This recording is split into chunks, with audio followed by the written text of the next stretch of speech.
They say retirement brings peace, but no one tells you peace can be fragile, thin as mist over a morning pond. I came here to forget the noise. 32 years in law enforcement taught me to expect danger in alleyways, not front lawns.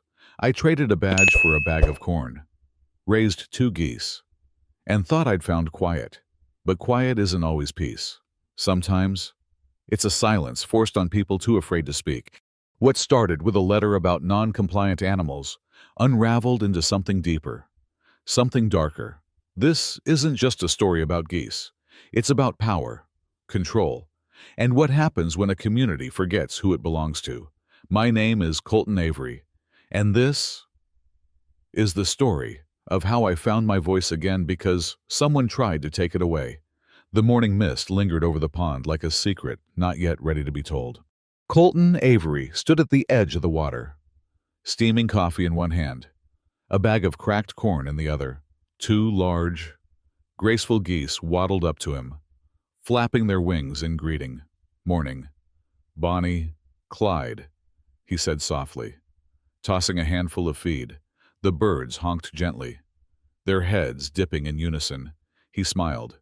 This, finally, was what peace looked like. After 32 years as commander of Virginia's State Police Investigative Unit, Colton had earned peace the hard way. He'd buried friends. He'd seen evil dressed in suits and evil hiding in bloodied alleyways. When his son died in a traffic stop gone wrong, a case that had been quietly buried by local politics, Colton had walked away from the force for good. He and his wife Elise had bought the property at Willow Creek Meadows 6 months ago, a quiet, wood-lined community on the edge of Charlottesville, with rolling lawns and just enough lakefront to justify a retirement dream. They'd picked it for the calm, for the distance, for the chance to be unknown again. Bonnie and Clyde the geese had been an impulse, a nod to his childhood summers on his uncle's farm, something to care for, something alive. They weren't pets. Exactly. They were more like witnesses to healing, to slowing down, to mornings that didn't start with radio chatter and ended with crime scene tape. The neighbors didn't mind the geese. Most adored them. The McAllisters, 2 doors down, let their grandkids feed them every Saturday. Clara Mendoza, a recent widow, said the honking made her laugh again. Even the teens on the corner had started calling them the Lake Patrol, joking about them being better guards than the HOA cameras. But peace has predators, and hers came in the shape of a woman named Morgan Price. The first time Colton met her, she was standing with 2 landscapers by the communal fountain, giving instructions as if directing a corporate merger. "You must be Mr. Avery," she said, not offering a hand. "I'm Morgan Price. I was just elected HOA president. We're restructuring things, aligning the community aesthetic with long-term property value." Colton nodded slowly. "Sounds ambitious." She smiled tightly. "Ambition protects equity. That's what I always say." 2 days later, the letter came. Colton chuckled when he first read it. Must be a mistake. He'd checked the local ordinances. County rules allowed non-aggressive waterfowl under domestic hobbyist care on private property. HOA bylaws, from what he could find, hadn't been updated in 5 years. The geese weren't even listed under prohibited species. He called the HOA office, got a polite assistant named Lacey, who promised to look into it. The next day, the same letter came, this time hand-delivered, folded into a Ziploc bag, tacked to his front door with blue painter's tape. 3 more followed that week. Then came the orange signs, laminated and zip-tied to the community bulletin boards, warning aggressive waterfowl at 122 Willow Bend. Avoid the area. Report all incidents to HOA Safety Committee. Colton tore the nearest one down. He wasn't even angry. Not yet. He was confused. He emailed Morgan directly. "Mrs. Price, these animals are pets. They are not aggressive. I welcome a site visit to confirm this. C. Avery." She replied within minutes. "Mr. Avery, it's not personal. We've received multiple concerns about community safety. Please understand this is about standards. M. Price standards." Colton muttered, rereading the email. "Who's the following weekend?" Colton hosted a small backyard gathering, nothing formal, just coffee and donuts. A few neighbors stopping by to meet the birds for themselves. Bonnie and Clyde charmed everyone. They honked politely, waddled around for treats, even let a toddler pet their backs. When Colton returned from walking a guest to their car, he found Morgan standing on the far edge of his lawn, arms crossed, watching. "You know, HOA gatherings require board approval." "Yes," she said coolly. "This isn't a gathering," Colton replied, hands in his pockets. "It's a Saturday morning. You're creating momentum," she said, voice low. "That concerns me." "You know what concerns me," Colton replied. "Your obsession with two animals who've done nothing wrong." Morgan took a step closer. "This neighborhood has a culture. Mr. Avery, harmony, order. Certain elements disrupt that." Colton held her gaze. "You're not fighting birds, Ms. Price. You're fighting the idea that you can't control everything." She smiled, but it didn't reach her eyes. "We'll see about that." That night, someone left a box of cracked corn soaked in bleach near the pond. One gosling died, another disappeared, and Colton Avery, the man who had walked away from power, decided it was time to fight back. Colton hadn't filed a police report about the poisoned feed. Not yet. He'd spent enough years on the job to know when a system would circle the wagons and when it wouldn't care. A dead gosling wouldn't trigger an investigation.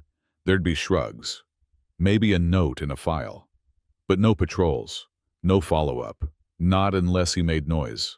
And noise, he knew, was a weapon best used at the right moment. For now, he chose something more effective: silence, surveillance.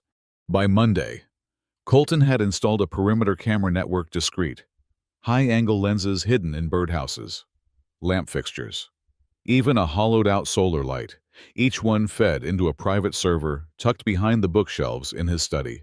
He didn't need to catch someone in the act. He just needed patterns, faces, timelines, and connections. Because what started as a turf war over geese now felt like something else, something colder, coordinated. That week, he started listening. Mr. Patel, across the street, casually mentioned that his garden trellis had suddenly been ruled non-conforming. It had stood for 8 years. Now it was a violation. The Lees, a young couple on Maple Hollow Lane, said their daughter's tree swing had to be taken down, safety hazard. Even the Lennoxes, the quiet retirees who played chess in their garage, whispered about being told their vintage mailbox clashed with the evolving visual tone of the neighborhood. All different cases.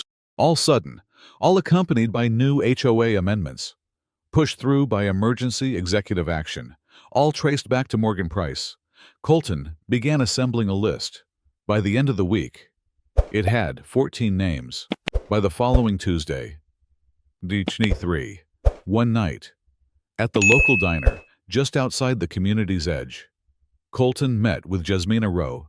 She'd been a biology teacher before she was strongly encouraged to remove the greenhouse her students had helped her build. HOA had deemed it an industrial structure. Her appeals were denied without review. "You ever wonder why some of us get singled out?" she asked, stirring sugar into her tea. Colton nodded. "Yeah, I've stopped wondering." He pulled out his notepad, opened to a simple flowchart. Every single property that's been cited in the last year: corner lots, larger yards, privacy fencing, trees backing to the creek. Jasmina leaned closer. "You think they're targeting land?" Colton tapped the table. "I think Morgan's running a very polite land grab, disguised as neighborhood beautification." He flipped the page, revealing names of a real estate LLC, Oakline Ventures, that had purchased 4 of the homes, sold after heavy HOA pressure. The address on their articles of incorporation: a law firm in Richmond, where Morgan used to work. By Thursday, Colton had a team. Jasmina brought in Luis Renteria, a civil engineer who'd been threatened with demolition over a backyard workshed. A 4th member joined quietly: Clara Mendoza, the widow, whose backyard had been rezoned as Greenbelt after a surprise bylaw vote she never received notice about. Each of them had records, HOA notices, emails, photos. But what Colton had was structure. They began mapping the pattern, a cycle of citation, escalation, isolation, then sudden listings, and quick cash purchases. It wasn't random. It was methodical. Morgan Price, as HOA president, had executive authority over fine enforcement, amendment proposals, and violation classification, and she'd used it surgically to push out vulnerable homeowners and consolidate influence over land that could, according to Planning Committee whispers, be rezoned for commercial partnership with developers within 18 months. But there was one more piece missing. Why the geese? Why the aggression? Then came the file. Luis, using his engineering credentials, had requested HOA permit records for future sidewalk projects. Among the documents was a memo unsigned, internal referencing a Phase 2 visibility corridor project, a lakeside walking path designed to boost valuation for potential high-end short-term rental units. It ran straight through Colton's backyard, through the pond, through the geese, and it had been submitted 6 weeks before the first violation letter arrived. It had never been about the birds. It had always been about the land. That night, Colton sat alone in his office. The map stretched across his desk, marked in red lines, blue flags, and names of neighbors who'd quietly been erased. He looked out the window, where Bonnie and Clyde floated in silence, their feathers lit gold by the porch light. "They're not afraid of noise," he murmured. "They just hope no one hears it." He stood, picked up the secure flash drive containing all the records, and slipped it into his breast pocket. It was time to make noise, but not through the system. Not yet. Morgan wanted control through intimidation. Colton. He was about to introduce her to accountability. The night of the HOA Gala fundraiser arrived, with the smug predictability of power dressed in satin and silk. String lights wound through trees, a jazz trio played by the lake. Guests clinked glasses beside a makeshift platform built, ironically, mere feet from the pond Morgan Price had tried to claim. Colton Avery watched from the shadows of his enclosed porch, arms crossed, expression unreadable.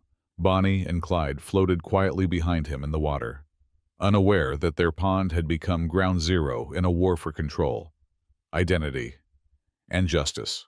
But this time, Colton wasn't alone. Jasmina, posing as event support, wore her badge low and her mic hot. Luis manned the surveillance relay from Colton's study, watching the camera feeds rigged into the patio lanterns. Clara sat in the crowd, dressed in pale blue, a smile perfectly fake, with a legal affidavit in her handbag and a printed copy of the Phase 2 visibility corridor plan. They weren't just gathering evidence now. They were delivering it live, at precisely 7:43 p.m. Morgan took the stage. Her voice was smooth, confident. The crowd, largely composed of out-of-town developers, select HOA allies, and a few residents afraid to decline the invitation, listened as she painted a vision of Willow Creek's future. "We are on the cusp of evolution, a neighborhood no longer held back by dated structures, unpredictable elements, or nostalgia. This is a community being refined." She gestured toward the lake behind her. "Imagine curated walking paths, quiet luxury retreats, rental income potential. You don't get there by letting things stay rustic." Colton felt his stomach tighten. The mask was slipping. Morgan had grown comfortable. She thought she'd already won. And then she said it. "We've carefully guided out several resistance points, subtle enforcement, strategic amendments, nothing illegal. Just well-timed structure. Most people don't fight back. They fold. It's efficient. Click." Luis saved the audio file, time-stamped and labeled admittance of intentional property displacement. But Morgan wasn't done. "And this property, this very one we're standing on, will be a cornerstone of the transition. Once final acquisition occurs, we begin Phase 2. There it was. The final card. Preemptive claim. Public venue designation. Without consent. Colton stepped out of the shadows. The crowd didn't notice him at first, but Morgan did. Her voice caught mid-sentence. The mic buzzed. Colton moved slowly. Not with menace, but with authority. Decades of it. He stopped just in front of the stage, lifted a small device, and pressed play. Morgan's voice echoed back over the speakers her own speech. But now, with a chilling clarity and context stripped of charm, we've guided out resistance, strategic amendments. Most people fold. It's efficient. A hush fell over the crowd. The jazz trio stopped. A glass dropped. Somewhere near the back, a man cleared his throat nervously. Colton looked up at her, eyes calm. You didn't just bend the rules, Morgan. You rewrote them illegally, selectively, and for profit. That's not leadership. That's coercion. She tried to speak, but he raised a hand. We've submitted copies of your zoning proposals, false citations, internal memos, and your investment group connections to the state attorney general's office. Jasmina stepped forward, holding her phone. And the press has the same file. Livestream went up 5 minutes ago. Luis's voice came through Colton's earpiece, confirming external storage push to state audit channel. Local media picked it up. HOA hotlines lighting up. Morgan's composure cracked just for a second, but it was enough. By morning, the story was everywhere. HOA president exposed in property displacement scheme. Whistleblower team reveals pattern of abuse in affluent Virginia neighborhood. The fallout was swift. State investigators moved in. HOA records were seized. Morgan's connection to Oakline Ventures was confirmed, along with personal profit made from reacquired properties. Her resignation came 48 hours later. Her lawyer blamed misinterpretation and passion for progress, but the community knew better. A week later, Willow Creek met again, this time at the local library. Not under string lights or banners, no stage, no champagne, just folding chairs, notepads, and neighbors who had been silent too long. Colton declined the nomination to lead the new board. I've worn a badge long enough, he said quietly. It's your turn now. I'll be here watching the pond. Bonnie and Clyde remained undisturbed. The goslings had grown. Children played near the water again. And near the neighborhood entrance, someone had posted a small, hand-painted sign. In this community, honking is welcome, especially from the geese.